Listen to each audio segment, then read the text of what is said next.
Berria ze ikusten genduen alde batetikan berri izena eta herria izena. Eta nola baina genduen uztartu bi arlo horiek.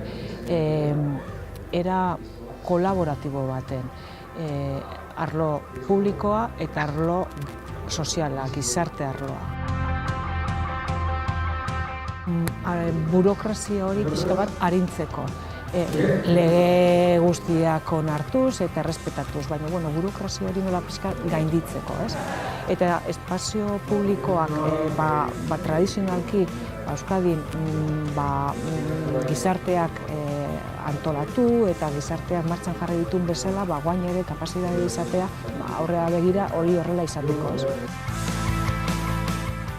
Crear ciudadanía activa también a la hora de interrelacionarse con la administración y conseguir esa gestión comunitaria de espacios públicos, pero a la vez también que participe la gente de la administración a nivel político y técnico para abrir la mente y conseguir interrelacionarse mejor con la ciudadanía, ¿no? Esa creación de ciudadanía activa que nos parece fundamental.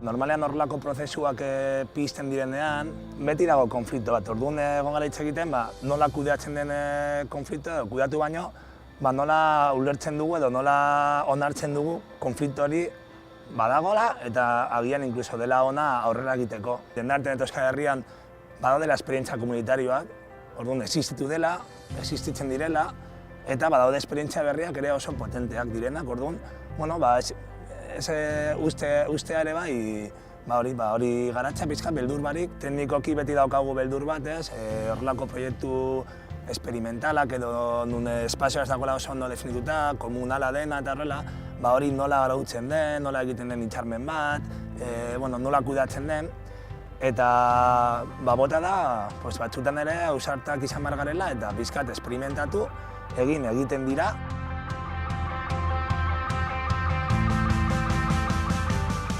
Elkarlan bat udala eta elkartearen artean, eta horretarako positibotzat ikusten zen mediazio bat egon beharko litzatekeela edo laguntza bat bien arteko elkarlan horretan definitzeko, ezta.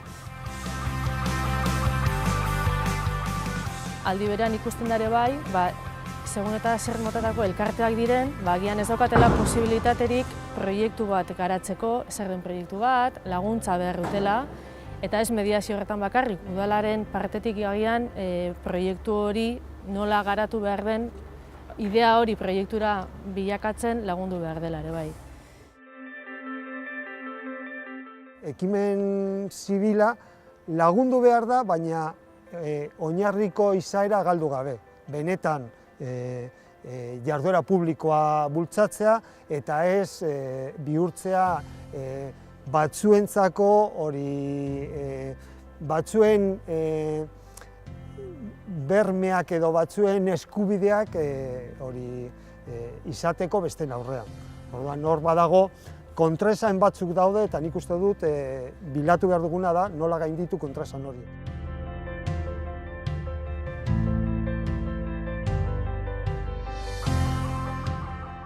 Gure papera errestatzailea izanik, askotan oso zaila egiten zaigu, azkenian erabat empatizatzen dugu proiektu komunitarioa garatu nahi duen komunitate horrekin, herritarrekin, zuzenean, eta usten dugu gainea, guk administrazio bezala, herritarren zerbitzu egonik hori lagundu egin behar degula, baina askotan bide bat markatzen dezu, esatezu guazen hau horrela egitea, eta berriz administraziora jutentzean arauak berriz askotan talka egiten dut, ez dizu usten modu horretara jokatzen.